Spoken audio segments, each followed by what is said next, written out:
tadi sudah tergambarkan bahwa Banten sebagai satu kesatuan adat. Kalau saya baru menulis bahwa baru 5 saja sebetulnya yang eksis sampai hari ini, tadi tidak termasuk Bugis, karena komunitas Bugis yang ada di Karangan itu ini sudah berbaur dan bias. Jadi tradisi Bugisnya sudah bias, tidak nampak. Atau yang di Labuan, ya, atau yang di Labuan ini sudah bias, sehingga kami tidak memasukkan kategori bagian dari suku adat Banten.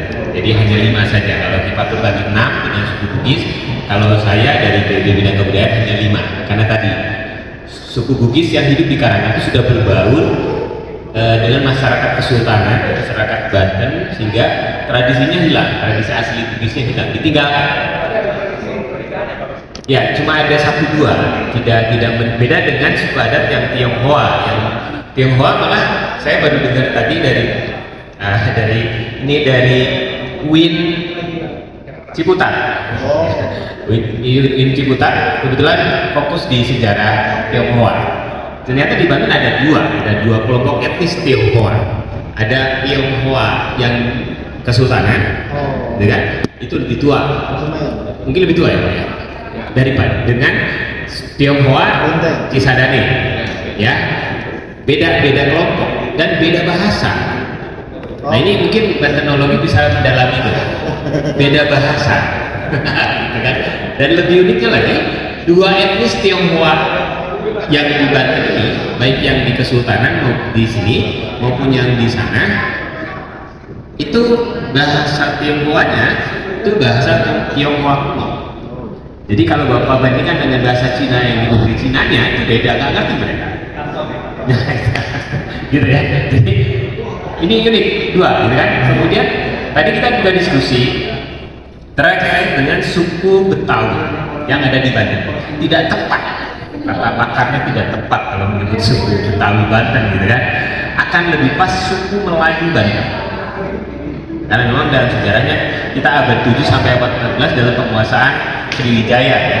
Nah, karena Melayu itu dari situ, pengaruhnya dari Sriwijaya. Jadi Banten itu pernah menjadi bagian dari pengaruh wilayah Kerajaan Sriwijaya dari abad 7 sampai abad 14. Jadi disitulah interaksi sosial suku Melayu ke Banten, ya.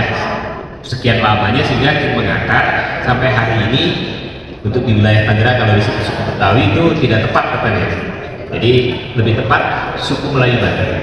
Nah, gitu. Jadi kita sepakati ada suku Melayu Banten, ada suku Tionghoa Banten. Nanti ada 2 suku di Tionghoa. Kemudian ada suku Jawa Banten juga. Nanti ada suku Kesultanan tadi. Kemudian juga ada suku masyarakat biasanya, gitu kan? Masyarakat biasa.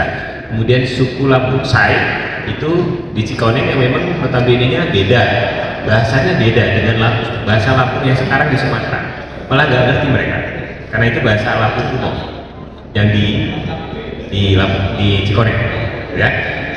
Kemudian yang terakhir ada suku Sunda Banten.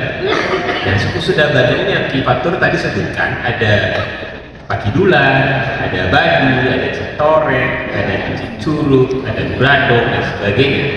Dan juga di sini juga ada pada Rincang, ada Jomas, ada, gitu kan. Jadi lebih baik kita kelompokkan pada satu kelompok suku Sunda Banten.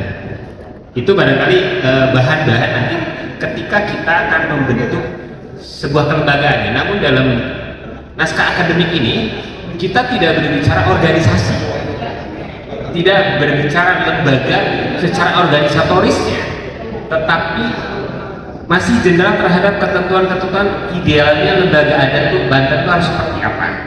Jadi naskah akademik yang disusun oleh tim kami di bidang kebudayaan, BKU Bidang Kebudayaan Perkumpulan Orang Banten ini masih koridor pagarnya dulu. Lembaga adat Banten itu harus gini loh, syaratnya gini loh. Jadi jangan nanti lembaga adat Banten menginventarisasi tadi, mempromosikan atau melestarikan adat istiadat di luar Banten. Seperti halnya yang kami khawatirkan dengan Pangeran Palka ini kemarin bahas masalah draft tentang pemajuan Raperda Kemajuan Kebudayaan. di dalam Perdanya tidak sebutkan definisi kebudayaan Bantennya apa. Jangan-jangan nanti APBD-nya Banten itu digunakan untuk pemajuan kebudayaan Jawa Tengah atau Jawa Timur, atau juga seperti sekarang Papua dan sebagainya, sehingga makin tersisih lagi itu pembentukan Banten gitu. Jadi seperti itu. Jadi di sini di naskah akademik yang disusun oleh tim masih terhadap general pagar-pagarnya dulu, tapi sudah diamanatkan harus membentuk lembaga ada secara organisatorisnya. Seperti apa nanti Ki Hadi akan paparkan. Kita dengarkan dulu sebelum kita diskusi. Silakan Ki Hadi untuk memaparkan.